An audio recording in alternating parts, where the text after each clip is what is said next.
Basically अधूरा ये fear files और आहट का मॉडर्न वर्जन है, तो इससे कोई out of the box expect मत करना। लेकिन यस, ये एक इम्पैक्टफुल वेब सीरीज है, बट थोड़ी सी ड्रैगिंग भी है और कहीं ना कहीं हमें स्लो भी लगती है। बट एक बात की गारंटी जरूर है कि ये आपका अटेंशन बरकरार जरूर रखेगी। अगर आप स्पूकी या फिर स्कैरी चीजों के फैंस हैं, तो इसमें आपके लिए कोई नयापन नहीं होगा, लेकिन एक ऐसी कंसेप्ट एक अलग वे से दिखाई देगी जिसे देख के आपके पैसे वसूल जरूर हो जाएंगे, आई मीन प्राइम के। और अगर एक पर्सपेक्टिव चेंज करके इस सीरीज को देखे, तो जैसे कि हमारे 90s के जमाने में आहट या फियर फाइल्स एक बहुत अच्छी वेब सीरीज थी फॉर हॉरर जॉनर, तो वैसे ही आजकल के बच्चों के लिए ये वेब सीरीज एक मस्ट वॉच है। शायद जितनी मेमोरीज हमने आहट और फियर फाइल्स इनके साथ बनाई थी, आज के बच्चे इस मूवी से या फिर इस सीरीज से उतना ही रिलेट कर पाए। बात करें इसकी स्टोरी लाइन की, तो there is nothing new to offer, लेकिन जो ऑफर किया है वो बहुत अच्छे से ऑफर किया है। कहानी की शुरुआत होती है इंडिया के बेस्ट स्कूल में, यानी कि ऊटी में। इसकी कहानी की शुरुआत में ही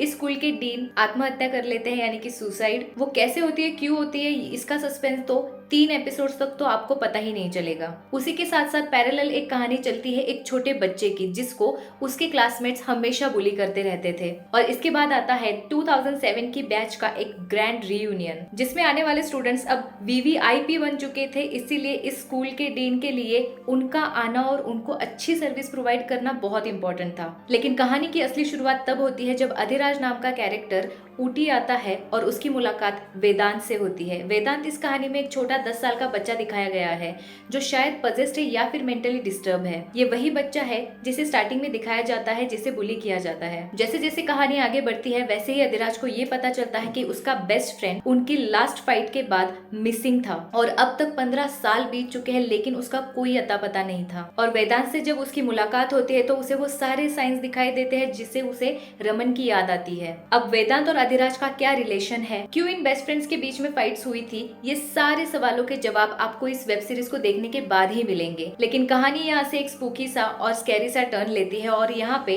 2007 के आए हुए बैच के उन लड़कों की मौत होने लगती है जो बच्चों को पहले बुली किया करते थे, और ये सभी स्टूडेंट्स आदिराज के ही ग्रुप के थे। बात करें कैरेक्टर्स के परफॉर्मेंस की, तो श्रेनिक अरोरा का परफॉर्मेंस आउटस्टैंडिंग रहा है, और इस छोटे बच्चे की जितनी तारीफ की जाए उतनी कम है। शायद बॉलीवुड को इसके सामने हाथ जोड़ लेने चाहिए। और शायद हमेशा की तरह इस वेब सीरीज में कोई बड़ा एक्टर, कोई बड़ा बजट या फिर प्रमोशन नहीं था, इसीलिए ये वेब सीरीज इतनी हाइप में नहीं आई है। लेकिन सच कहूँ तो सभी एक्टर्स ने अपने रोल्स को बहुत अच्छे से जस्टिफाई किया है। इसका स्क्रीन प्ले तो अच्छा है ही, लेकिन इसका म्यूजिक ऊटी की उन डार्क वैलीज को बहुत अच्छे से पोर्ट्रे करता है। माना कि इसके सीन्स इतने स्कैरी नहीं है, लेकिन उनमें नयापन है और कहीं ना कहीं आपके गूज़बम्प्स भी जरूर आ जाएंगे। So please let me know कि आपने अगर ये वेब सीरीज देखी है तो आपको ये कैसी लगी। अगर नहीं देखी है तो please do watch, it is available on prime. So see you till next review, bye.